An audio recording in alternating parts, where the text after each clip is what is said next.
Senhoras e senhores, sejam bem-vindos. Está no ar o I9 Podcast. A gente costuma tratar de amenidades por aqui, mas hoje o convidado inspira seriedade. Será? O assunto é sério, mas a gente vai tratar de um jeito ameno. Nós temos o prazer de apresentar para vocês o delegado da Polícia Civil de Laranjeiras do Sul, o nosso queridíssimo Renato Marçal. Muito obrigado pela presença. Seja bem-vindo, Renato. Eu que agradeço, Luiz, a oportunidade, esse bate-papo, a gente falar um pouco mais sobre a gente, sempre é bom. Quanto mais a gente que vem de outras localidades, né? Me sinto muito satisfeito com o convite. Para quem não sabe, o Renato é um mineirinho. Mineirinho de quanto de altura, Renato? Mineirinho de 2,3 metros. 2,3. Se você fosse um boxeador, qual seria a tua ficha técnica? Seria... Na realidade, te surpreendendo, apesar de não ser um boxeador, eu tenho vasta passagem por lutas aí. Mas qual é o teu peso? Eu estou atualmente com 145 quilos. Bastante. 2,3. 2,3. O fato do policial ser imponente, assim, tem alguma vantagem? Sempre tem. Sempre tem. Não assim, eu costumo dizer que, querendo ou não, a gente vive num mundo de aparência, né? Então, sim. Isso cabe em qualquer situação.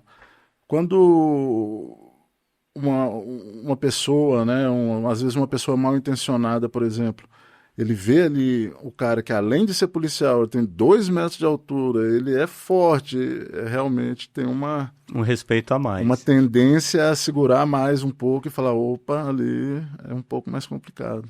Você é um delegado grande, mas você se considera um grande delegado? Jamais, jamais. Começando por agora, né, Luiz? Vamos dizer, como eu disse, mineiro de Belo Horizonte, nascido e criado lá, filho de um delegado de polícia, esse sim, um grande delegado. Um abraço para o doutor Mário, lá em Belo Horizonte, que sempre foi minha inspiração. Sim. Veio dele essa vontade de me tornar delegado de polícia. Ele sim é um grande delegado. Eu sou aspirante ainda, começando a traçar os caminhos. Você está há quanto tempo? Há pouquíssimo tempo. Eu sou, na verdade, do último concurso de delegado de polícia aqui do Paraná, que teve a primeira turma em 2022. Então, eu estou com 3 anos e meio. 3 anos e poucos meses. Sim. Como delegado de polícia. Laranjeiras não tem só um delegado hoje. Não. Na realidade, nós somos 3 delegados. Existe o doutor Pedro, que é o nosso delegado-chefe, é o delegado subdivisional, Laranjeiras do Sul é uma subdivisão. O delegado adjunto e eu, né, que sou atualmente plantonista.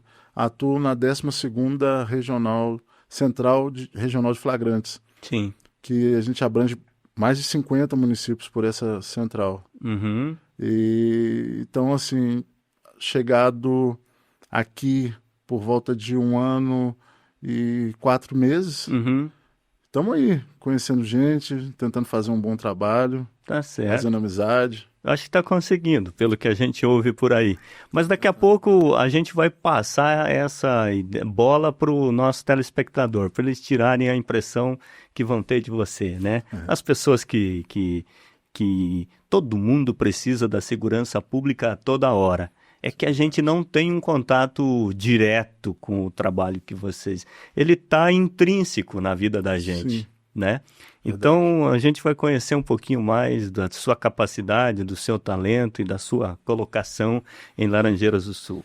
Aqui nós temos um mineirinho de 2,3 metros para falar com a gente a partir de agora, aqui no I9 Podcast, que é chancelado por esse timaço encabeçado pelo Rinaldi Postos de Serviços. No Rinaldi tem o Shell Box e o Volare. Programas de vantagem em dose dupla para você. Autobrás, 60 anos de paixão por veículos. Autobrás é Volkswagen de Laranjeiras do Sul para todo o Brasil. Glória Modas, ter estilo e atitude é glória. Panificadora da 15, o ponto mais tradicional de Laranjeiras do Sul. Viver Mais, a farmácia popular do bairro Cristo Rei. E Redilar Supermercados, onde é gostoso economizar.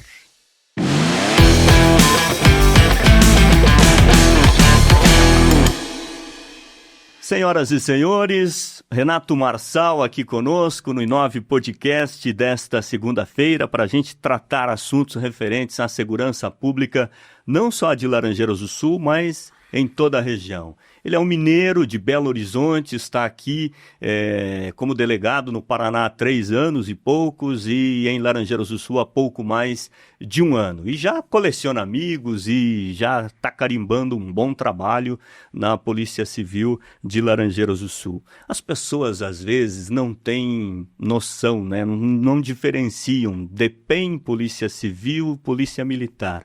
Recentemente teve uma mega operação em Laranjeiras do Sul e que teve a atuação das 2 polícias em conjunto, a militar e a civil. Como é que é isso, Renato?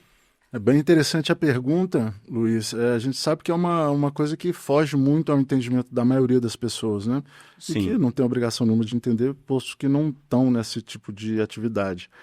É o seguinte, no Paraná especificamente a gente tem a Polícia Civil, a Polícia Militar, a Polícia Penal e a Polícia Científica, né? Todas polícias estaduais, cada um atuando nas suas atribuições. Certo. A Polícia Científica ela é um órgão voltado mais para a questão de perícias, né? Então é aquela que vai olhar um local de crime, que vai ver se existe ali uma digital, vai fazer um auto de prestabilidade de arma de fogo, para ver se aquela arma de fogo ela realmente pode disparar, com essas especialidades. A Polícia Penal, por sua vez, como o nome indica, ela é a que cuida do DPEM, né, que é o Departamento Penal. E ela focada mais nos presos. Sim. E cadeias. Então ela faz toda essa gestão das pessoas que se encontram privadas de liberdade, né, que se encontram em regimes fechados, semiaberto, aberto. Essa questão fica com a Polícia Penal. A Polícia Militar, por sua vez, é aquela polícia ostensiva. Ela é a polícia que... Por que ostensiva? Porque ela está sempre uniformizada, ela quer ser vista, Sim. Ela precisa ser vista para fazer o seu papel, qual seja intimidação do crime. Então o papel da Polícia Militar é estar presente, se fazer presente em locais. E aí tem todo aquele estudo, né, de locais que precisam de mais policiamento, locais Sim. que precisam menos. Então ela tem esse efeito intimidatório para que busque evitar a ocorrência de crimes. Uhum. Na saúde pública isso é chamado de saúde preventiva. Exatamente, perfeita a analogia. Então ela age assim, ó, estamos aqui. Sim. Não faça coisa errada que a polícia está aqui. Então ela tem esse caráter intimidatório. A Polícia Civil, por seu turno, ela possui um caráter de quando o crime já aconteceu. Aquele caráter repressivo, investigativo. Então, quando o crime ocorre, a Polícia Civil é acionada. Uhum. Então, o fato ilícito ocorreu, seja um roubo, seja um homicídio, seja crimes contra mulheres, dos diversos crimes de competência estadual, a Polícia Civil age. Ela age por meio de quê? De investigação. Então, ela é aquela polícia que, ao contrário da Polícia Militar, ela não quer ser vista. Sim. Ela não deve ser vista, salvo em alguns eventos que a gente faz também essa participação, né?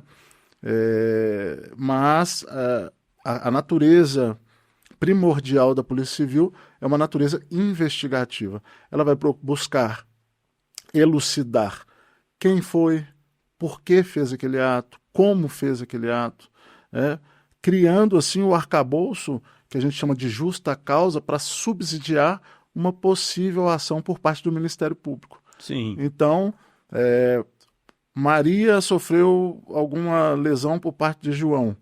Isso, ela vai relatar, normalmente segue o trâmite de ser relatado por meio de um BO, numa unidade policial. A equipe de investigação, juntamente com o delegado de polícia, vão averiguar o que ocorreu de fato. Então você vai buscar ali indícios que corroborem ou não com a versão dela. Você busca câmeras, mensagens de texto, tudo que for indício, e por meio desses indícios a gente chega na nossa conclusão, né, e remete ao Ministério Público, que, por sua vez, ao receber essas informações, vai apreciar e chegar à conclusão se é caso ou não de oferecer uma denúncia. Certo. Essas são as diferenças entre as polícias. Renato, Laranjeiras do Sul, a polícia em Laranjeiras do Sul, a Polícia Civil, já teve em situação muito pior do ponto de vista da sua estrutura, da sua acomodação. Mas ali, a delegacia funcionando junto com a cadeia pública da cidade, é uma situação inadequada, né, para o trabalho de vocês. Sim, na realidade, o que acontece? Por mais que haja esse compartilhamento de imóvel, vamos dizer assim, há uma separação real. Porque antigamente, por que acontece isso? Isso acontece praticamente em todo o estado do Paraná. Até pouco tempo atrás, a custódia de presos cabia também à Polícia Civil. E só depois é que foi se estabelecer o DEPEN, fortalecê-lo por meio de concurso, destinação de verbas, né? E aí a atribuição desse cuidado passou efetivamente para o DEPEN. Então, como os presos já estavam ali, foi ali que se estabeleceu os departamentos penitenciários, aproveitando toda aquela estrutura que já havia no local. Sim. Mas, atualmente, existe um movimento de separação física. Em várias cidades a gente pega que já ocorreu essa emancipação, né? A Polícia Civil está cada vez mais migrando para novos prédios, longe dessas cadeias, né? Porque, como eu disse, não há mais essa atribuição. O que ocorre aqui em Laranjeiras do Sul é que, como eu digo a você, por mais que haja sejam vizinhos, há uma repartição física, que tem uma passagem que, de certa forma, até facilita, porque quando alguém é preso em flagrante, dentro da Polícia Civil, existe uma porta ali que ela já é levada para o departamento penitenciário. Aí não é mais com vocês. Aí já tocamos a bola para o DEPEN, para os policiais penais. Certo. Doutor Renato, no passado, eu tinha, percepção minha isso, eu enxergava uma polícia militar mais truculenta e uma polícia civil, assim, que não era... denotava assim não ter pessoas letradas, pessoas assim com capacidade para dialogar com as pessoas, eram pessoas truculentas mesmo, né? Essa mudança assim de imagem, ela se deve a que fatores? Então, Luiz, eu entendo assim que a polícia é um órgão da sociedade, né? E estando inserida nessa sociedade, ela evolui juntamente com a sociedade. Então, assim, eu entendo que, como você bem disse, há um tempo atrás, e a gente não fala de muito tempo, existiam os chamados delegados calça curta, por exemplo, que eram indicações ali de prefeitos. Geralmente era o cara que era o mais bravo da cidade, talvez muitas vezes até analfabeto, mas que era um cara que tomava conta e buscava uma pacificação ali. Isso mesmo. Então era uma coisa muito informal, uma coisa muito não profissional. Hoje em dia a nossa realidade é completamente diferente. Eu tenho muito orgulho, né, mesmo como mineiro, de fazer parte da Polícia Civil do Paraná, que eu entendo e sei que é uma das polícias mais avançadas a nível de polícia estadual do Brasil. É mesmo? Mas disparadamente. Então, assim, desde o concurso público, que é um concurso muito difícil, no meu concurso, por exemplo, foram 36 mil inscritos para 150 vagas. E assim, 36 mil bacharéis em Direito, que já tinham cursado. E você passou. Demos essa sorte. Demos essa sorte. O pessoal, eu lembro de uma brincadeira que alguns professores lá no curso fizeram, por ter muito mineiro na minha turma, que a gente tinha comprado gabarito com queijo. Mas esses mineiros comparam esse gabarito, porque foi... E realmente, desses 150, muitos de Minas Gerais, muitos mineiros. E então, assim, como eu disse, um concurso que já separa muito quem está preparado de quem não está. E depois desse concurso, de várias fases, né, você tem a fase objetiva, né, a de múltipla escolha ali. Depois, quem foi convocado para uma segunda etapa fez uma prova discursiva. Depois dessa prova discursiva, todo o teste que você imaginar, psicotécnico, médico, né? Depois, no final de tudo, o exame físico. Tivemos que correr bastante ali, fechar a boca, fazer a dietinha para conseguir fazer aquele TAF, né, o teste de aptidão física. Então, assim, e depois disso tudo, a gente teve 6 meses de escola. Foram 6 meses de escola da Escola Superior da Polícia Civil lá em Curitiba. Então, assim, é completamente diferente. Curso de aulas de tiro, aulas de uso, né, de armamento, legislação. E isso acaba, como consequência, trazendo profissionais que estão preparados, né? Sim. Quando você ingressou no direito, você pensou em algum momento em ser delegado? Essa pergunta é até engraçada, que me faz como se eu tivesse um flashback na minha cabeça. Quando eu tinha 12 anos, como eu disse, meu pai é delegado de polícia, né, aposentado lá em Minas Gerais. Com 12 anos eu cheguei para ele e falei assim, pai, o que eu tenho que fazer para ser delegado? E aí ele foi e me respondeu. Ele chegou para mim e falou assim, para você ser delegado, em primeiro lugar você tem que estudar aí, formar e depois fazer direito. E depois que você fizer direito, você vai ter que estudar bastante para passar no concurso. Então eu nunca precisei de teste vocacional. Eu brinco com isso porque meus irmãos fizeram ali testes, né, vocacionais para saber o que ia fazer, o que seria a vocação deles. Eu só fiz direito porque eu queria ser delegado de polícia. Você nunca quis Foi ser jogador de futebol? Lá para os meus 7 anos, quem nunca, né? Mas até a compleição física pro futebol já não daria. E aí, dessa forma que você falou, eu joguei cheguei a jogar no Minas Tênis, bem ali nas divisões de entrância, vamos dizer assim. Joguei vôlei, joguei basquete, sempre fui aquele cara altão, né? Então brinquei bastante no Colégio Batista, era do time lá e tal. Por falar em time, você é Cruzeiro ou Atlético Mineiro? Aqui é Galo sempre, né? Eu sou corintiano. Opa, combina. Então, o corintiano tende a ser torcedor do Galo, né? E vice-versa. Pelas cores e tal. Claro, são torcidas. E eu acho que o Cruzeiro tem uma amizade muito forte com o Palmeiras, né? Verdade. É o que eu vejo também. Com São Paulo. Eu acho que por conta da origem italiana dos clubes. Sim, né? Na verdade, eu não sei muito de Cruzeiro, nem quero saber, mas tem um treino dele que antes de chamar, a gente zoou eles lá, que é o time que mudou de nome, né? Era Palestra Itália. Os dois eram Palestra. Então, o Palmeiras e o Cruzeiro. Pois a gente briga com eles e fala assim, não, vocês não tem nem nome definido. Renato, Laranjeiras do Sul, outrora, era um passado não muito remoto, um passado mais recente. Ela era conhecida como Terra de Matador, né? Laranjeiras do Sul, Terra de Matador. Essa era a expressão usada há 40 anos, né? A gente via gente sendo assassinada à luz do dia no centro da cidade. De fato, era meio que um faroeste aqui, sabe?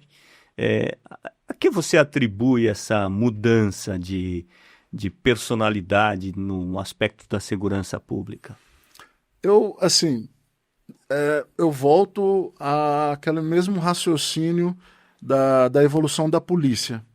Eu entendo que a nossa sociedade, Luiz, você pega tanto a nível municipal, estadual, nacional e mundial, vamos dizer assim, ela está numa constante evolução. Sim. Seja tecnológica e também social. Mas quando você olha para Rio, São Paulo, parece que não melhora nunca. Mas lá já é um outro tipo de criminalidade, né? Lá é um outro tipo de criminalidade, uma criminalidade mais complicada, mais complexa, que né, você tem aquela atuação das organizações criminosas. Aqui o que eu não vi, né? Nem conhecia lá no Rio Grande do Sul, mas a gente ouve falar assim desse passado que você se refere. Era uma coisa mais assim de cultura mesmo, acho que até de tradição, vamos dizer assim, o interior, onde que o cara bravo, o homem andava armado, né? Sim. Quase que um velho oeste, vamos dizer assim. Você tinha que ter uma arma para ser respeitado e tal.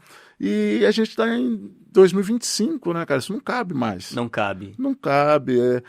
Então, assim, as pessoas vão se educando, vão educando seus filhos, vamos tendo mais acesso à informação, seja por meio de televisão, igual esse podcast aqui, né? Que é, assim, fonte de informação, fonte que vai auxiliando as pessoas nesse caminho de progresso. É o meu entendimento, eu vejo muito nesse sentido. E é óbvio também que, a partir do momento que as forças policiais de repressão a esses atos, elas estão mais fortes, mais sóbrias, mais preparadas, seja por meio de tecnologias, de mão de obra mais especializada, a criminalidade tende a se diluir.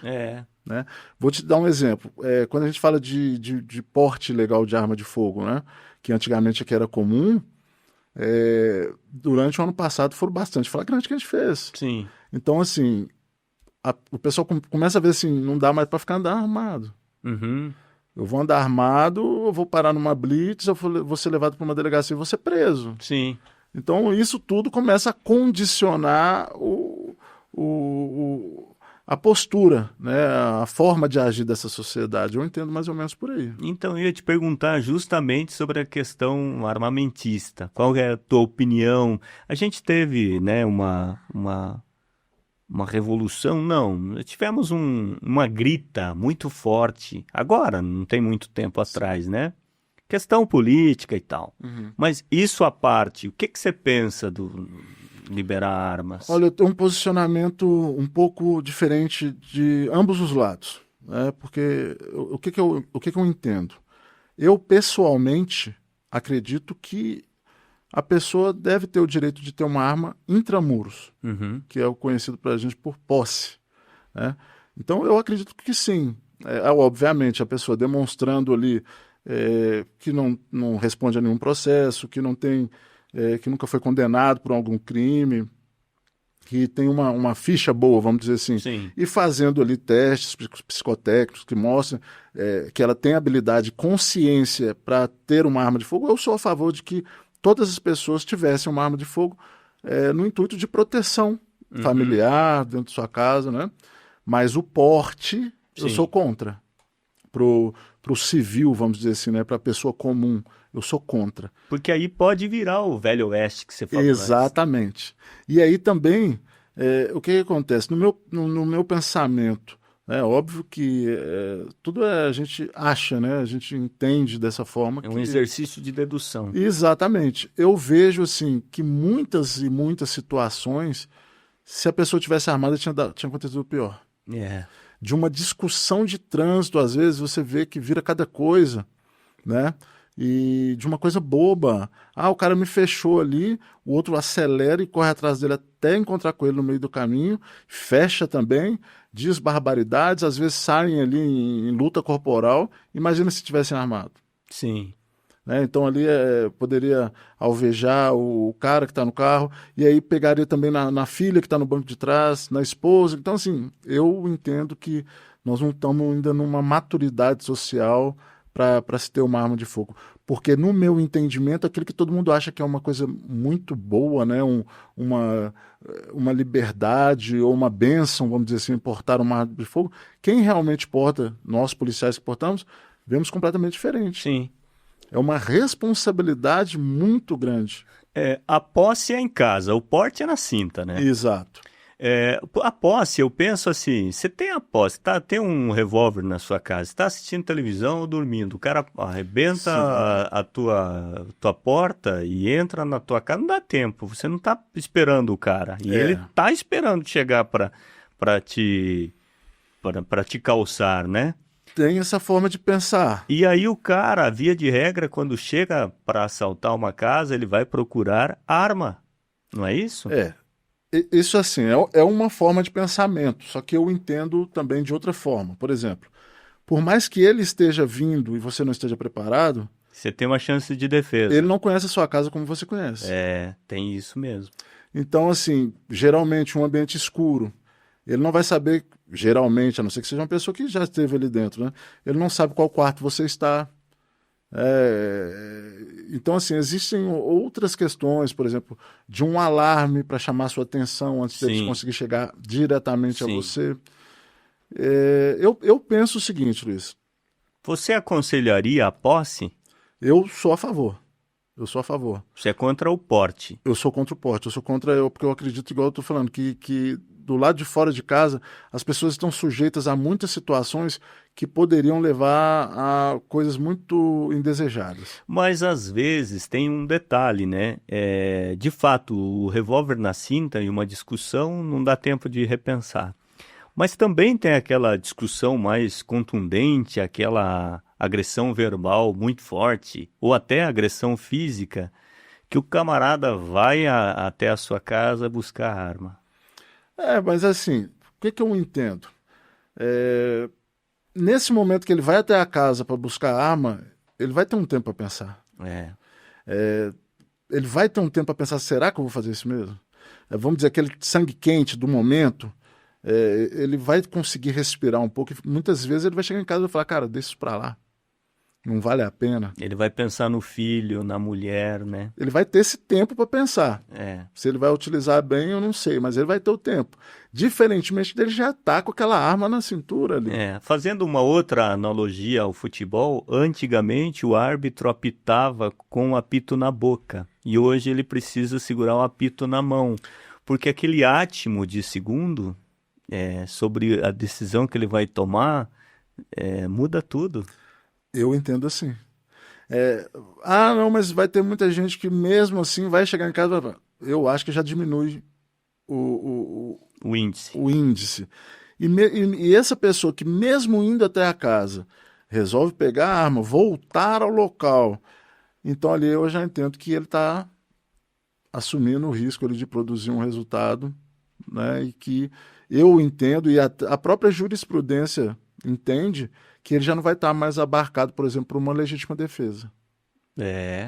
Tem Né? esse detalhe, né? Porque aí já é outra jogada, né? Já é É outra, um outro momento. Então outra vamos dizer que cena. ele estivesse sofrendo uma agressão injusta naquele momento. Quando ele vai em casa, ele tem a oportunidade de tomar outras escolhas, Uhum. de ligar para a polícia, de deixar para lá. Mas se mesmo assim ele escolhe pegar aquela arma, voltar e fazer, aí ele já está ingressando num outro momento. E os atenuantes serão menores, né? Bem menores, bem menores. Porque o próprio Código Penal ele fala sobre isso, desse rompante, daquele momento, né, acalorado, porque é feito para seres humanos. A gente Sim. sabe que o ser humano, no momento ali que ele é injuriado, que ele é agredido, a tendência dele é responder aquilo ali, e volto a dizer, responder de que forma? Com o meio que ele tiver à disposição, naquele Sim, momento. sim. Renato, antigamente as pessoas já com tendências desvirtuosas, elas pareciam ter mais medo da cadeia. As coisas melhoraram, né, na estrutura prisional no Brasil e as pessoas, eu acho que estão mais confiadas assim na justiça, porque a polícia faz o trabalho dela de prender, o Ministério Público faz o trabalho de punir, de acusar, e o juiz, porque joga o jogo conforme a regra, né? Trabalha com a Constituição debaixo do braço, dá sempre penas brandas. E essa pena, muitas vezes branda, se abranda ainda mais dependendo do comportamento do preso, não é isso? A gente tem uma legislação um pouco atrasada, vamos dizer assim. O Código Penal, por exemplo, ele é de 1941. É defasado, né? Um outro momento histórico, vamos dizer assim, que vem, obviamente, por algumas reformas, alterações legislativas, que o Brasil ele tem uma característica de produção legislativa bem alta. Está sempre se fazendo leis penais, tal. Mas, infelizmente, a gente acaba constatando essa realidade, né, Luiz? Pessoas, por exemplo, que já têm, às vezes, 5, 6, 7 passagens pela polícia e estão na rua aprontando ainda. É. É uma realidade. É uma realidade. A gente teve até um caso de um policial militar que infelizmente veio a perder a vida lá em Belo Horizonte, para um preso que estava em saidinha. Vixe. E que já tinha sido preso inúmeras vezes, né, com várias passagens. Aí recebeu o direito de fazer uma saída, arrumou uma confusão, polícia atrás, ainda veio a falecer o policial. Então, assim, a gente tem essa percepção, né, que a polícia faz o trabalho dela, né, a polícia, ela é a extrema maioria é composta de pessoas vocacionadas, de pessoas que gostam de ser policiais, que estão dispostos a muitas vezes abdicar da própria do tempo com família, né, do tempo particular, para estar ali em períodos extra, fim de semana, madrugada, para cuidar dessa sociedade. Mas tem essa realidade, vamos dizer assim, de legislação que acaba não sendo tão contundente, né? É. E isso desmotiva o policial de uma certa maneira? Cara, eu acho assim que nada é perfeito, né? Nada é perfeito. Eu acho assim que é aquela eterna luta entre essa sensação de enxugar gelo, É. mas a vontade de fazer a diferença e Uhum. de entender que, pô, vamos dizer que um mês depois o cara voltou para a rua, mas Fiz a minha parte. fiz a minha parte. É, Pelo menos momentaneamente ali, tirei aquele cara que oferecia perigo para a sociedade de circulação. Eu, por exemplo, pessoalmente já tive a oportunidade de ser acionado diretamente lá na delegacia num caso de cárcere privado, em que o marido mantinha ali a esposa sobre cárcere privado mesmo. Ela tomou o celular, ela não podia sair de casa. Nos Aquele dias de cara hoje tem isso? infelizmente ainda tem. Infelizmente ainda tem. E a gente teve a condição de chegar até lá, eu com uma equipe de policiais, chegamos lá na casa, constatamos aquela situação e demos voz de prisão para ele.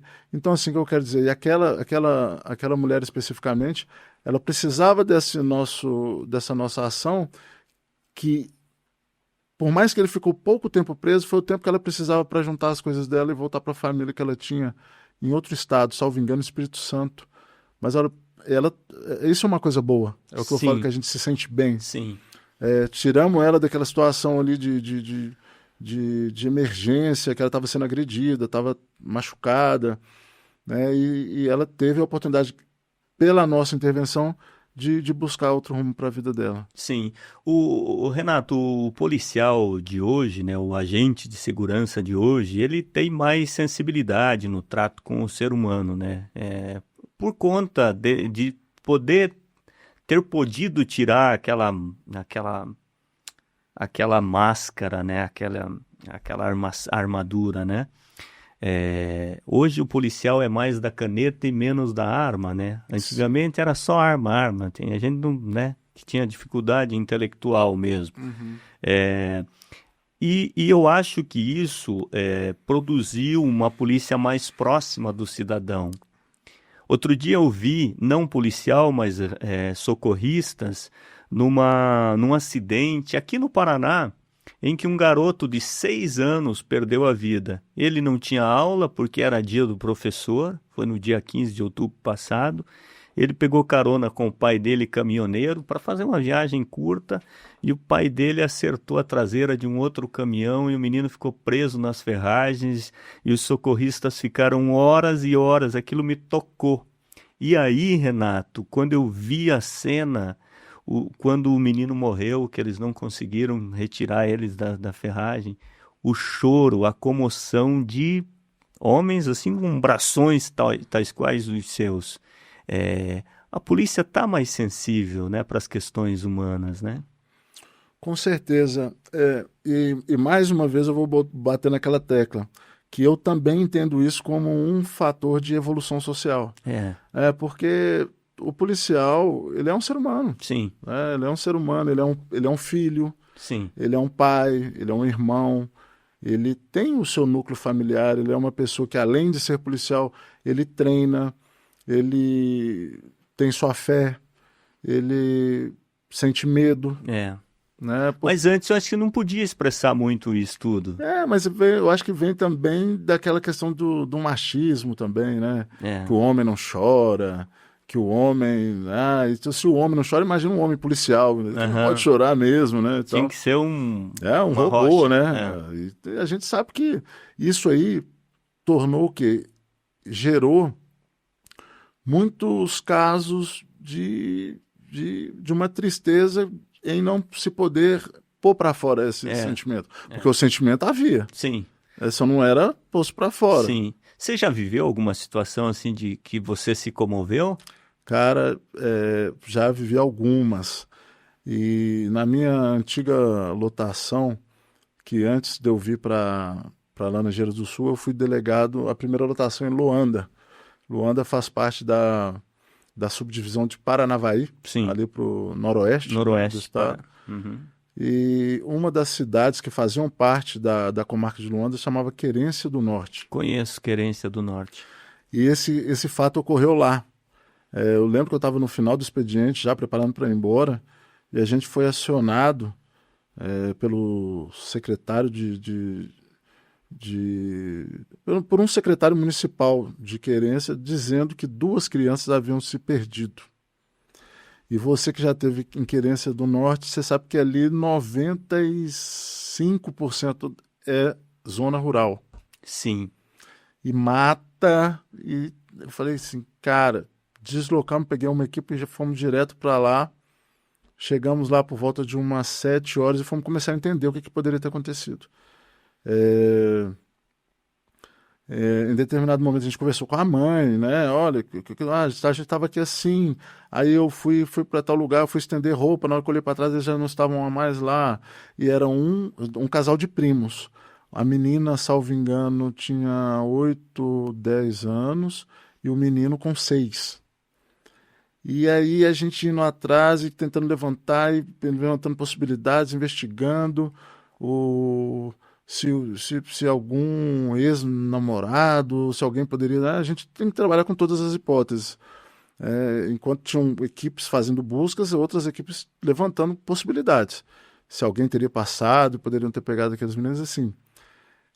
E o tempo passava e a gente não tinha resposta, Final da conta, passamos praticamente a madrugada inteira, salvo engano, naquela noite eu dormi 1 hora, no máximo, porque a preocupação era encontrá-los com vida, né?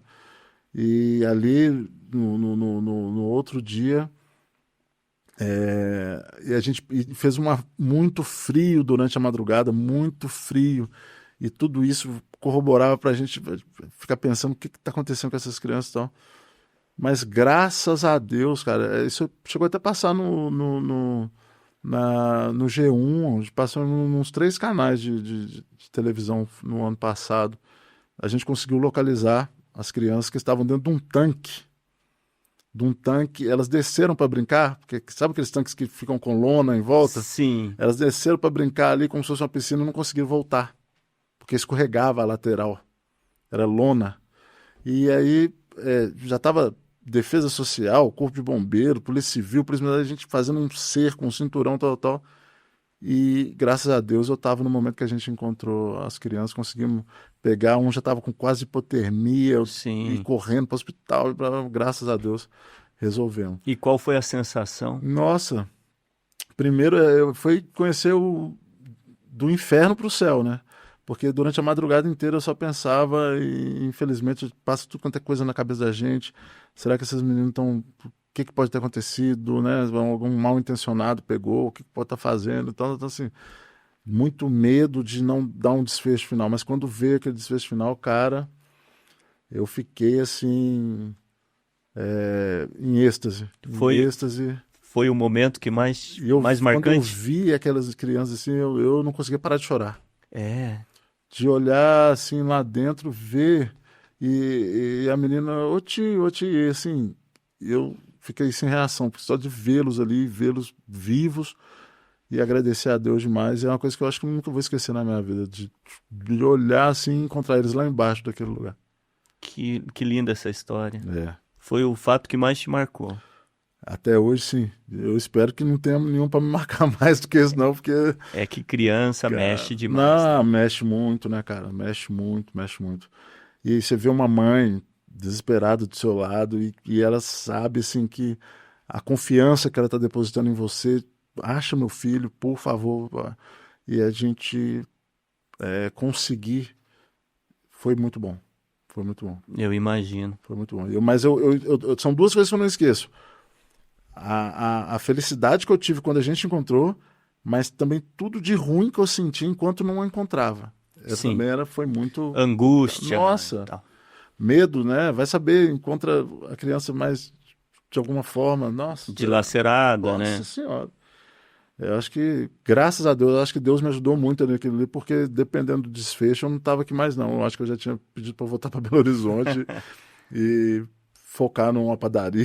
Alguma Graças a coisa. Deus deu certo, né? Deu certo. Gente, nós estamos falando com o Renato Marçal, delegado de polícia em Laranjeiras do Sul, e que está participando do Inove Podcast desta segunda-feira.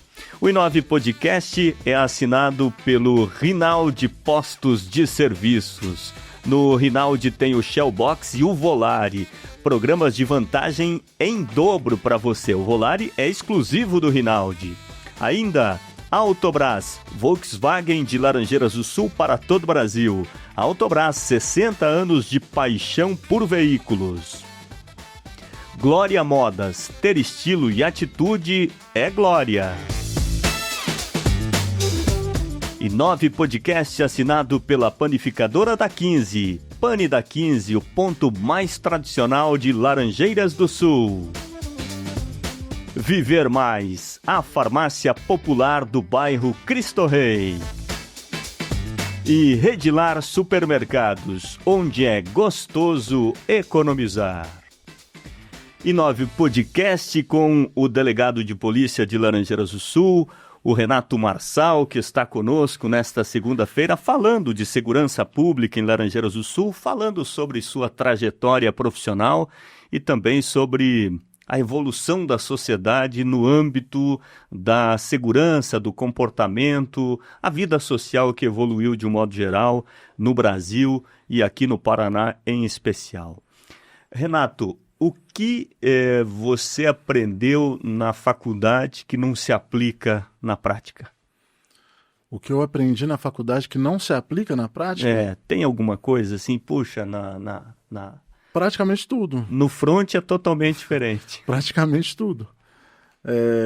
Porque, igual você falou muito bem, a teoria é uma, né? Tem uma frase que fala, a teoria na prática é outra, né? Mas, cara, a faculdade, ela te prepara, no caso do direito, que é onde eu posso, né, onde eu tenho propriedade para falar, a faculdade de direito, ela serve para criar o seu raciocínio jurídico. Sim. Né? Você é apresentado as matérias, diversas matérias, direito penal, direito civil, processo penal e civil, constitucional, administrativo. Então você cria ali um raciocínio jurídico, né, que você vai utilizar para o resto da sua vida. Mas quando você vai pegar o a vera, vamos dizer assim, né, o fato, e quanto mais eu que atualmente, além do cartório de violência doméstica, eu estou no plantão, que é aquela coisa imediata, aquela coisa que chega Sim. diretamente para você, poxa, é outra coisa. É outra coisa. Hoje, depois de 1 ano nessa função, a gente tem um pouco mais de tranquilidade. Mas no início, não tinha manual que te salvava, não. A gente fala aquelas ocorrências que chega um maior, um menor, um papagaio, um rolo de fio de cobre. Sim. Né? E você fala, o que está acontecendo? O que eu vou fazer? O que se aplica isso? Tem um ingrediente daquela atmosfera do tumulto, né? E assim, a questão do delegado, especificamente, fazendo um comparativo com outras carreiras jurídicas, o delegado é aquele que tem o menor prazo. Sim. Né?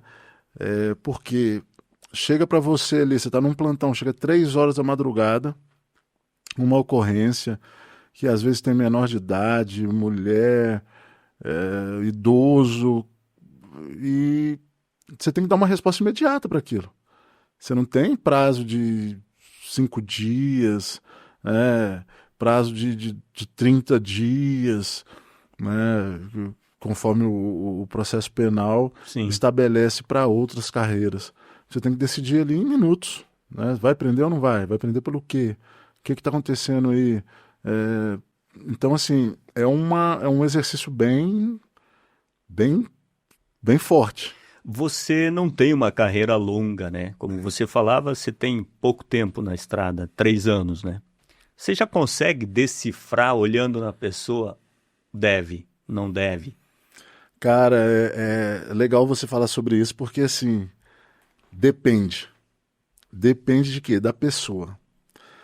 Cara, eu vou te falar assim que já teve choro que me convenceu e depois eu descobri que era culpado. Então, assim, tem gente, cara, que é artista nato. O cara olha no seu olho, chora, jura por Deus, de uma forma que te comove, e aí depois, logo depois disso, chega um vídeo mostrando ele fazendo exatamente o contrário do que ele estava te falando. Aí você fala assim, que isso? Merece o Oscar, sabe? Uma atuação assim primordial. Mas tem pessoas também que são mais transparentes, né? Que deixam ali, às vezes, um, um olhar, desvia o olhar quando vai falar, uma postura. E a gente tem um pouco disso na escola, né, de polícia, né? A escola de polícia, ela te traz um pouco de leitura comportamental. Sim.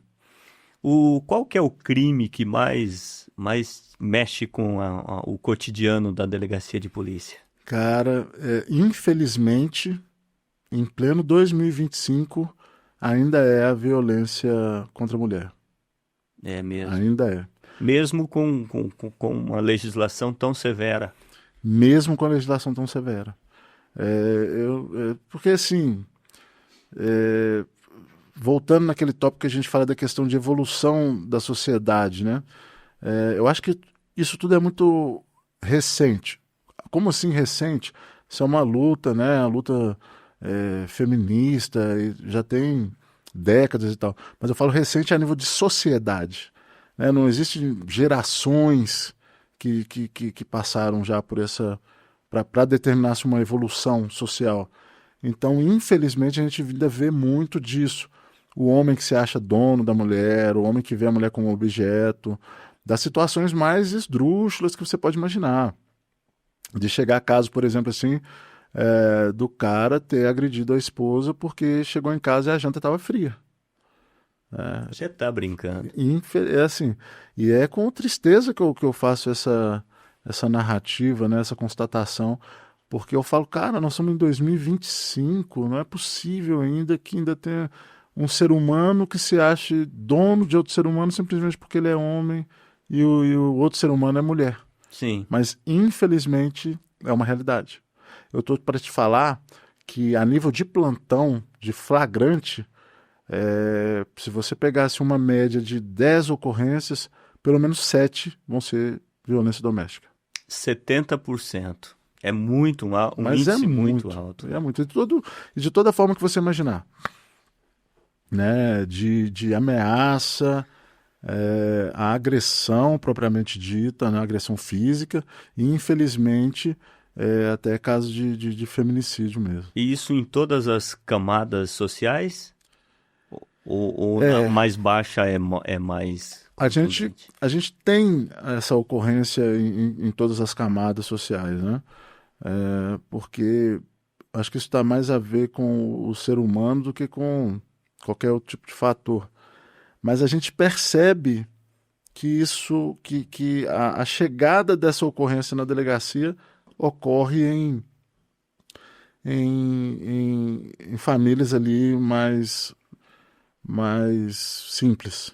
Menos abastadas. É, já aconteceu, né?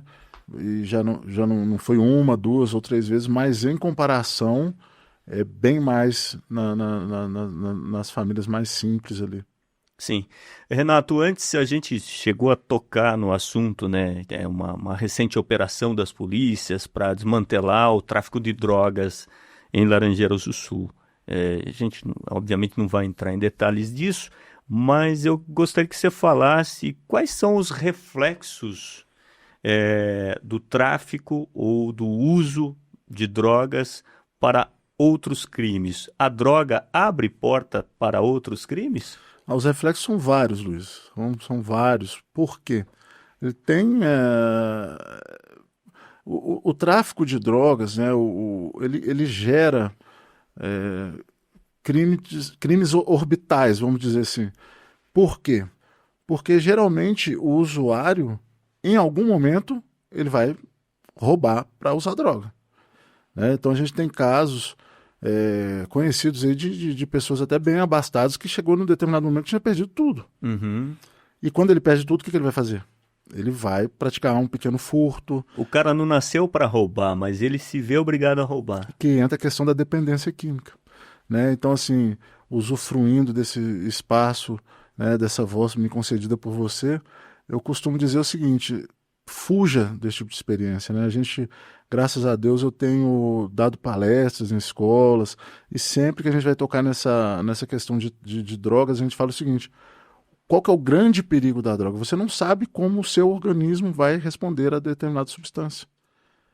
Existem casos, por exemplo, de pessoa que fuma maconha a vida inteira e não progride para outras drogas, consegue lidar com aquilo. Mas não é o que a gente percebe na grande maioria das vezes. Sim. Na grande maioria das vezes, aquilo ali vai chegar um determinado momento que o uso só daquela substância não vai saciar a pessoa vai partir para outras substâncias, e aí acaba o desmoronamento daquela pessoa como ser humano, né? De virar um zumbi. Qual que é a tua opinião a respeito da liberação do comércio de drogas? Eu acho que é um tema muito complexo, né? É um tema muito complexo, porque eu não sei se há uma maturidade social para a gente se falar em liberação de drogas, sabe? Quando você pega, por exemplo, o álcool, é muito complicado a gente falar sobre essas coisas, mas, por exemplo, o álcool, olha tudo que o álcool promove na nossa sociedade. Não quer dizer, eu, por exemplo, eu bebo socialmente, e graças a Deus nunca me envolvi em acidente de trânsito, nunca adveio consequência ruim do Sim. fato de eu beber. Mas como delegado de polícia que está ali vendo o que acontece na sociedade, cara, o que você vê de morte, de acidente, de homicídios, né, que a gente fala de crimes de ímpeto, né? O cara está num boteco bebendo, o outro fala alguma coisa que ele não gosta, ele vai dar uma facada no cara. E que você sabe, se o cara tivesse são, em plena consciência, ele não teria feito aquilo. E o álcool também, ele faz um estrago menor na saúde da pessoa, né? Drogas hoje ilícitas trariam um dano maior e um prejuízo para toda a sociedade. E a gente, por exemplo, a gente está num estado, numa sociedade que, por mais que seja proibido, por exemplo, uma criança comprar bebida e comprar um cigarro, por exemplo, a gente sabe que acontece isso o tempo todo, né? Uhum. São pais, muitas vezes, algum tempo atrás eu flagranteei uma mãe que mandou o filho ir comprar não sei quantos maços de cigarro e não sei quantos litros de pinga. Sim. Uma criança de 8 anos de idade. Então, assim, o ECA prevê isso expressamente, essa vedação, né? Então, o dono do comércio que vendeu para aquela criança foi flagranteado e a mãe também. Porque, volto a dizer, a gente está numa sociedade que, se a criança tem esse acesso fácil, imagina se liberar droga. Sim. Né? Vai ter o mesmo acesso.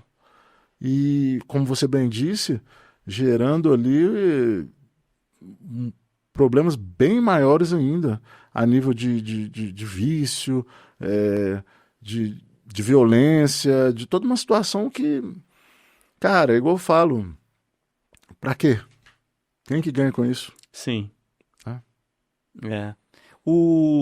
O Paraguai, né, o tráfico internacional, traz muita gente para a delegacia de polícia de Laranjeiras do Sul? Muito. Muito, e eu posso dizer assim, porque pela central de flagrantes, a central de flagrantes, a Polícia Civil hoje, a nível de flagrante, ela é dividida em centrais de flagrantes. Sim. Aqui, Laranjeiras do Sul, Francisco Beltrão e Pato Branco compõem a 12ª Central Regional de Flagrantes. Então, tudo que acontece nessas regiões e cidades que fazem parte dessas subdivisões, a gente atende aqui no plantão. Então, são, igual eu te disse no início, 56 municípios. Sim. Então, assim, a gente vê aqui a região muito como um ponto de passagem. Sim. Então, todo tempo é acionado tanto a Polícia Militar quanto a Polícia Rodoviária Federal, chegando ali com carros que estavam usando aquele corredor ali, muitas vezes sentido Curitiba, né, tinha saído de Foz com destino a Curitiba, e a polícia tem pego bastante droga nesse sentido. Uhum. Renato, anteriormente nós falamos da estrutura física da polícia, mas não falamos da equipe, né? A estruturação humana. Como é que é o potencial humano da Polícia Civil em Laranjeiras do Sul hoje? Cara, não só em Laranjeiras do Sul, assim, a Polícia Civil do Paraná, eu disse em algum momento atrás, hoje em dia, se não for eu não posso dizer assim, né, com tanta certeza, porque eu não conheço a realidade de todas, mas com certeza é uma das melhores polícias para se trabalhar a nível estadual. De investimentos que foram feitos, o atual departamento é um departamento que profissionalizou muito a Polícia Civil. Então a gente, por exemplo, há algum tempo atrás, vamos dizer coisa de 2 anos, cada um recebia um tipo de arma, uma coisa bem, sabe? Hoje em dia, não. Toda a força recebeu pistola Beretta, que são uma das melhores fábricas de armamento do mundo. Sim. Né? Todos os policiais receberam esse armamento, uniforme. A gente tem uma frota muito boa que hoje em dia a Polícia Civil trabalha com locação de veículos, né?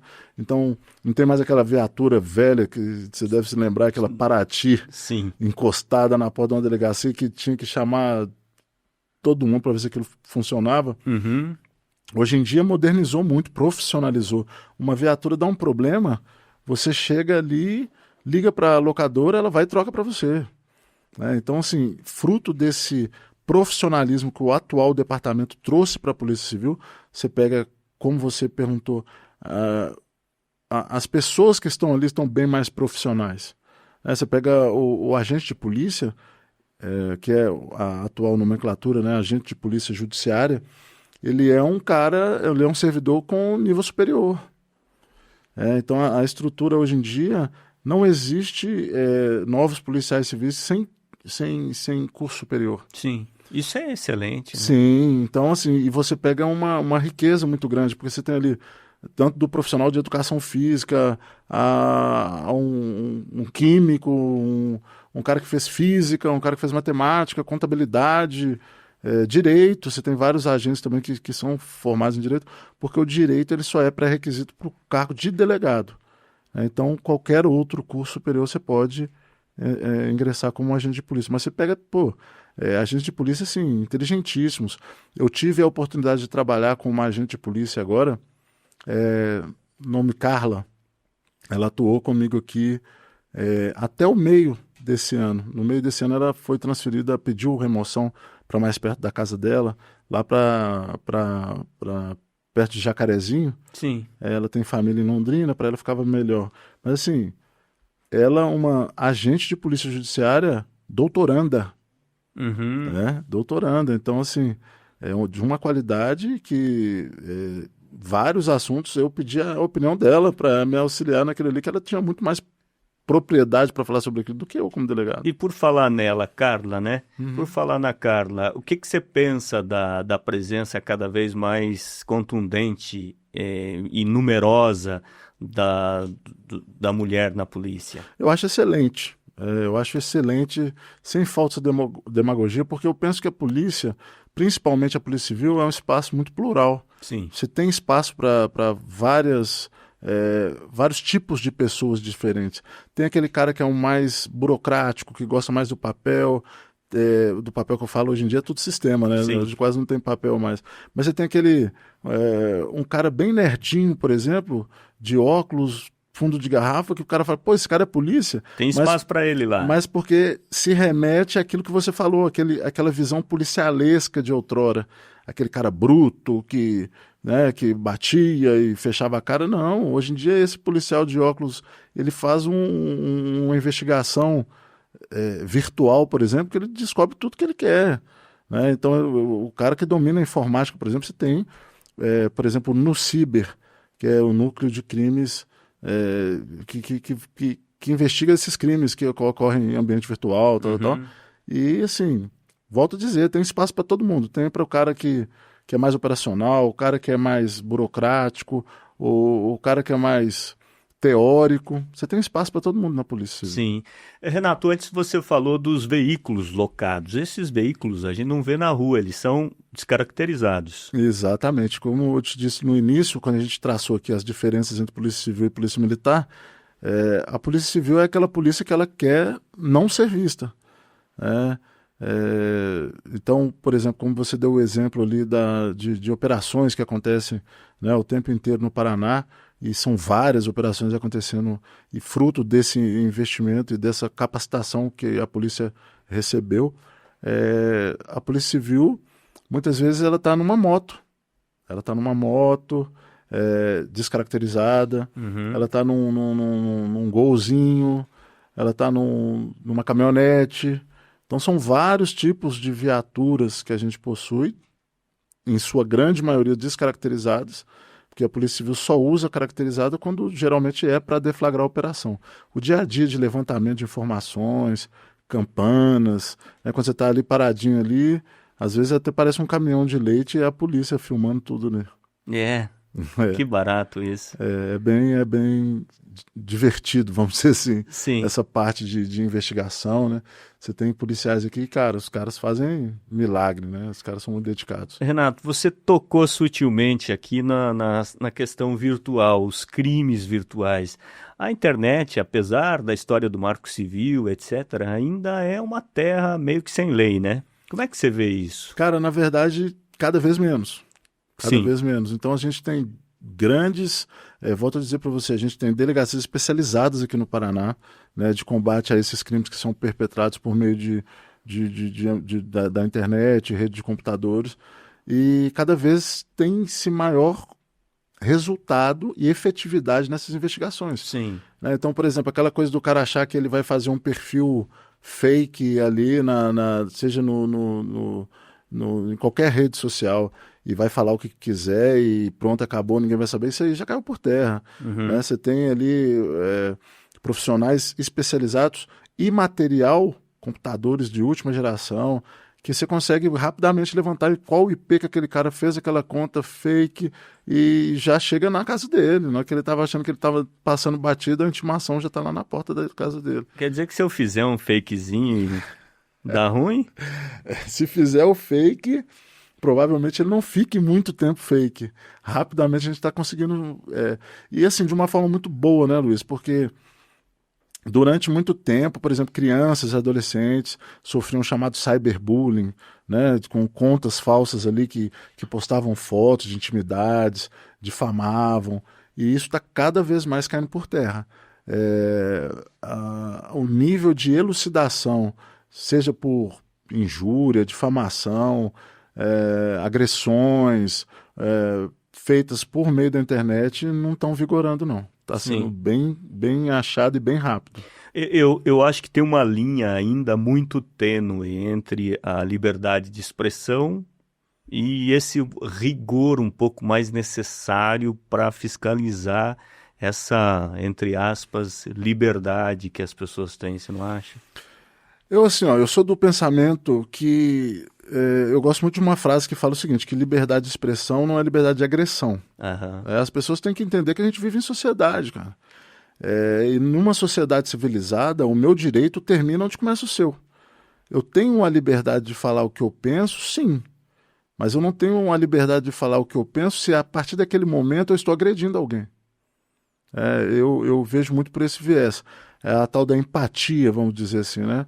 Meus pais sempre me ensinaram muito isso, que na dúvida de como me portar, e é uma coisa que eu costumo levar nas palestras que eu faço para alunos também, se você tem uma dúvida se você deve ou não dizer determinada coisa, pensa assim, eu gostaria de ouvir isso. Eu acho que não tem muita dificuldade, né, nesse sentido. Eu sempre fico com... E essa questão, quando você coloca a questão da liberdade de expressão, a liberdade de expressão é um direito, como vários outros direitos convivem nessa sociedade civilizada, né? Uhum. E nenhum direito é absoluto, né? Os direitos eles têm que ser relativizados. Então, por exemplo, eu tenho direito de falar o que eu penso, mas se eu falo uma mentira de você, por exemplo, eu estou invadindo o seu direito, a honra e a imagem. Então, por exemplo, por que o meu direito vai prevalecer sobre o seu? Então é complexo, né? Mas eu acho que, na dúvida, como eu digo, não fale se você não gostaria de ouvir aquilo. Você é um delegado meio mineirinho mesmo, né? Meio não. Eu diria que 110% mineirinho. Apesar de estar gostando muito do Paraná, nessa experiência que já se vão em mais de 3 anos, como você bem disse, eu tenho até o CEP, né, da minha casa tatuado aqui. É uma das tatuagens que eu tenho, é o CEP lá de casa. Qual que é o início do CEP? 31. E o DDD também, né? 31, exatamente. É Minas Gerais. Independente de onde que a gente estiver, a gente nunca esquecer das nossas origens, né? Uhum. Que é onde que a gente aprendeu a ser o que a gente é. Tá no braço direito. Tá aqui, ó. Eu temo que você coloque um 42 aqui. Pode ser. Não vou mentir para você, não. A experiência tem sido muito agradável. O Paraná como um todo, e mais especificamente Laranjeiras do Sul. Laranjeiras do Sul, nesse pouco tempo que eu estou aqui, pouco mais de 1 ano, a gente já fez bastante amizade aqui, né? Mandar até um abraço lá pro Jefferson Danchuk, lá da academia, grande profissional de educação física, muito, muito gabaritado. Estamos lá fazendo uma forcinha com ele, lá mandar um abraço para ele. Ele é o meu personal também. Olha aí. Só que eu acho que o tratamento não é igual, porque olha o teu braço e olha o meu. Mas aí tem que ver se você está também dedicando, né, da mesma forma, né? E se a genética ajuda. Tem que ver tudo isso, né? A soma de fatores ali, né? Renato, o que o jeito mineiro te ajuda no quê aqui no Paraná? Cara, eu acho que o jeito mineiro, ele me ajuda a ser um pouco mais tranquilo. Uhum. Eu sou de ponderar bastante as coisas. Você é um sujeito bastante parcimonioso, né? Eu sou um cara que digere bastante Sim. antes de se manifestar, sabe? E é óbvio que isso também, além do mineirismo, vamos dizer assim, tem a ver com a idade também, né? A gente vai envelhecendo, a gente vai Que ficando idade mais... você tá? Eu já tô com 44 anos de idade. Chegando agora, final do ano, se Deus permitir, aos 4,5. Sim. Então, assim, a gente aprende bastante, né, com 44 é jovem pra caramba, hein? Não sei não, meu joelho não acha não. Meu joelho não tá se achando muito jovem mais não. Eu tô preocupado, sabe por quê? A gente já tá no episódio 13, mais ou menos, do I9 Podcast. Já veio o delegado, você, né? O padre, vigário da cidade e tantas outras personalidades. E ninguém era mais velho que eu. Todo mundo mais novo. Opa! Eu me acho jovem. Olha, não, mas assim, como dizem, a juventude é um estado de espírito.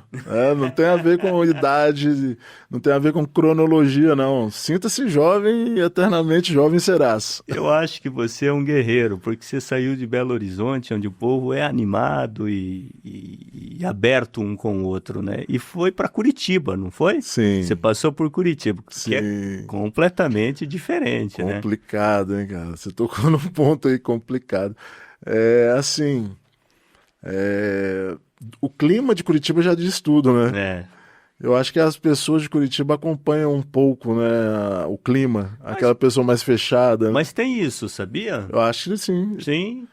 É uma cidade cinzenta, as pessoas não veem o mundo com tanta luz, né? E acabam se fechando. Eu posso falar da minha experiência, que dos 6 meses que eu passei em Curitiba, e a gente ainda pegou a dificuldade de ser do meio do ano pro final. Então a gente pegou um tempo bem complicado ali. eu já estava me sentindo uma pessoa menos aberta, né? Você não Vamos dizer estava assim. dando bom dia para ninguém mais. Cara, quando você chega ali, eu lembro que a gente teve uma época na escola que a gente ia correr na rua, né? E era debaixo de chuva todo dia, e gripe, e aí tinha que voltar para correr no outro dia gripado. Você começa a ficar mais chateado. Eu comecei a perceber que eu tava ficando meio ranzinza também, sabe? E sentindo falta do sol lá de Belo Horizonte, do clima bom. Sim. Então imagina uma pessoa que fica ali 40 anos, não tem como ficar muito Ser feliz. sorridente, não. Gente, o Inove Podcast está no ar para Rinaldi Postos de Serviços. No Rinaldi tem o Shell Box e o Volare, exclusivo do Rinaldi. São pontos de vantagem em dose dupla para você. Ainda, Autobrás, 60 anos de paixão por veículos. Autobrás é Volkswagen de Laranjeiras do Sul para todo o Brasil. Glória Modas, ter estilo e atitude é glória. Panificadora da 15, Pane da 15, o ponto mais tradicional de Laranjeiras do Sul. Viver Mais, a farmácia popular do bairro Cristo Rei. E Redilar Supermercados, onde é gostoso economizar. Inove Podcast com o Renato Marçal, delegado de polícia de Laranjeiras do Sul, que está batendo um papo conosco, um papo aberto. A gente está enxergando o delegado a partir de outra perspectiva. Uma perspectiva incomum, o lado humano, o lado sensível. Já contou histórias aqui que são marcantes em sua carreira, que não é muito longa, mas é uma carreira de intensidade com bastante gabarito. E o que a gente trouxe foi justamente esse viés de uma polícia mais inteligente, uma polícia mais preparada do ponto de vista da intelectualidade e menos da brutalidade, como um dia já foi, o que é bom e é seguro para todos nós. Senhoras e senhores, a gente continua aqui na nossa conversa, no nosso bate-papo com o Renato, e eu gostaria de te perguntar, o Brasil está vivendo agora o momento das bebidas destiladas falsificadas, e com a adição de produtos maléficos para a saúde das pessoas, sempre visando uma lucratividade maior. Mostrando-se indiferente aos danos causados aos consumidores. De tempo em tempo surge uma nova onda de crime. De agora é a bebida falsificada. O crime, ele parece ser mais rápido que a polícia sempre, né, Renato? De determinada forma, eu sou forçado a dizer que ele é.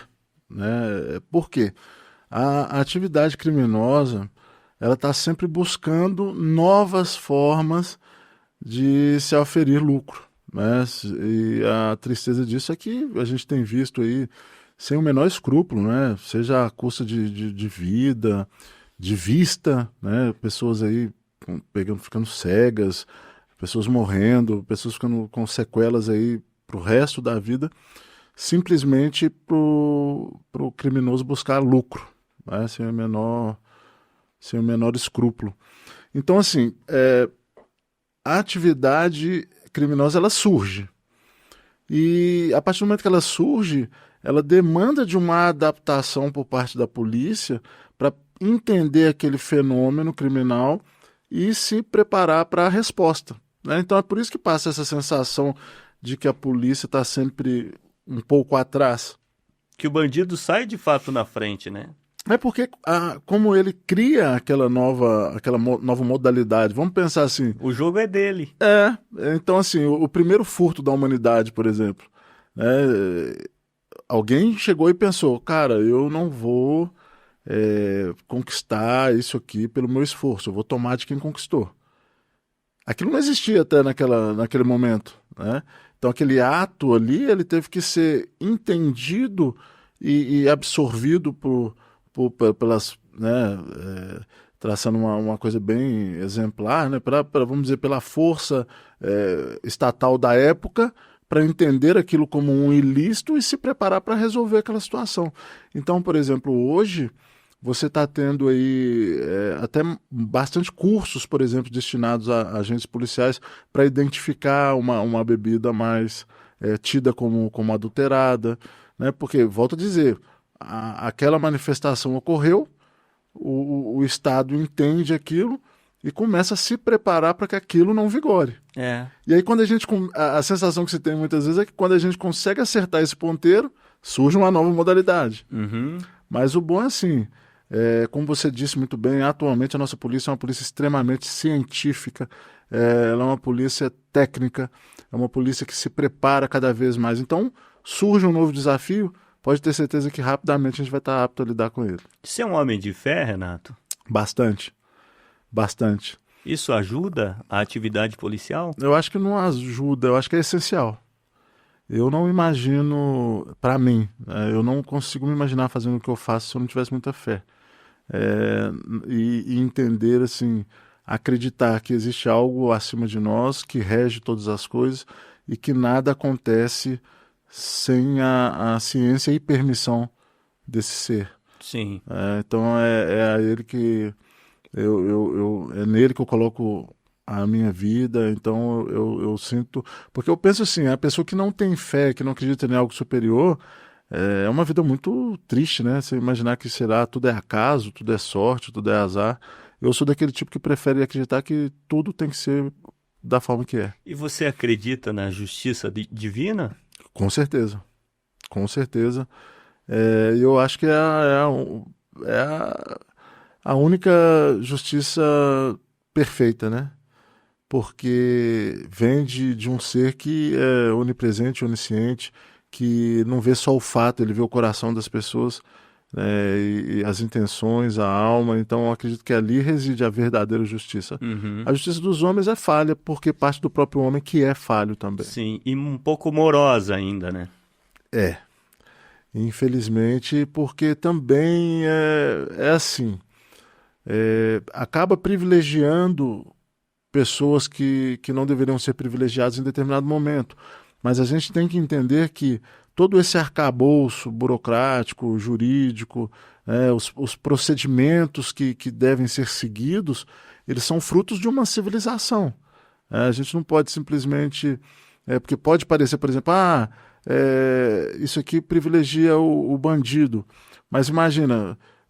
uma pessoa ser acusada de alguma coisa e imediatamente ela sofrer uma sanção. Não, aquilo ali demanda um processo para se verificar realmente, como eu disse ali, uma investigação policial que vira uma denúncia, que vira um processo no qual o Estado vai verificar se aquilo ali condiz com a realidade, vai oferecer a possibilidade de defesa, porque por mais que seja moroso, ele resguarda o direito individual de cada um. São vários passos a serem dados, né? Vários passos. E um leigo muitas vezes pode falar assim, mas isso aí é para privilegiar bandido, pegou o cara ali fazendo coisa errada, prende e pronto. Mas não é bem assim, né? A gente já teve esse momento na nossa história e a gente consegue, não precisa ir muito longe para relembrar os abusos que ocorriam. Então hoje em dia... por mais que pareça lento, moroso, eu entendo como que o processo penal ele deve seguir os passos dele ali que foram estabelecidos, porque é a única forma de você garantir que o ser humano tenha direito a uma defesa, que ele consiga, às vezes, provar no final dali que ele não é culpado, e não provando que ele não é culpado e prevalecendo a culpa, que ele seja penalizado. O brasileiro gosta de carimbos, né? Político é tudo ladrão, polícia é tudo bandido. Você já viu isso, né? Com certeza. O que você pensa a respeito? Cara, eu penso que toda generalização é burra, né? A gente tem que pensar que todo político é pessoa. Todo policial é pessoa. Então, assim... o que a gente quer dizer com isso? Que cada pessoa é uma pessoa, cada pessoa é um universo em si mesmo. Então, por exemplo, como querer me comparar o Renato com 44 anos, que veio de Belo Horizonte, que teve determinada criação, com o fulano de tal, que pode também ser delegado de polícia, mas que vem de uma criação completamente diferente, que tem uma idade diferente, que tem uma forma... Então, assim, são pessoas totalmente distintas que se encontram numa mesma corporação. E não existe a mínima possibilidade de você ser igual a alguém simplesmente por pertencer a uma corporação, né? Eu digo que bons profissionais e maus profissionais existem em qualquer lugar. Em toda categoria tem os bons e os maus, Sim, né? né? Não muito longe, direto a gente vê aí situações envolvendo aí líderes religiosos, professores, advogados. Então, assim, voltando a dizer, todo mundo, cada um é um ser humano, né? E ele vai ser o que ele foi criado ali, o que ele concebe como sendo adequado para a existência dele mesmo, né? Sim. Renato, você faz plantão, né? Você falou delegado plantonista? Sim. Essa é a nomenclatura? Atualmente eu sou delegado plantonista da 12ª Central de Flagrantes. Você faz uns horários malucos assim? Infelizmente faço. Como é que é a sua rotina de trabalho? Atualmente essa rotina é mais maluca ainda, porque além do plantão eu cuido da pasta de violência doméstica e crimes sexuais da 2ª Subdivisão Policial de Laranjeiras. Então eu tenho essa parte de expediente, onde que a gente faz oitivas, né, com toda a equipe ali. Por falar nisso, mandar um abraço lá para Dayana e a Nayad, que são a Dayana é do administrativo, a Nayad é agente de polícia e compõe com a gente ali o cartório de violência doméstica e crimes sexuais. Então a gente tem essa parte e tem a parte do plantão. A parte do plantão, cara, ela é complicada, hein? Você ficar Então eu faço plantão diurno.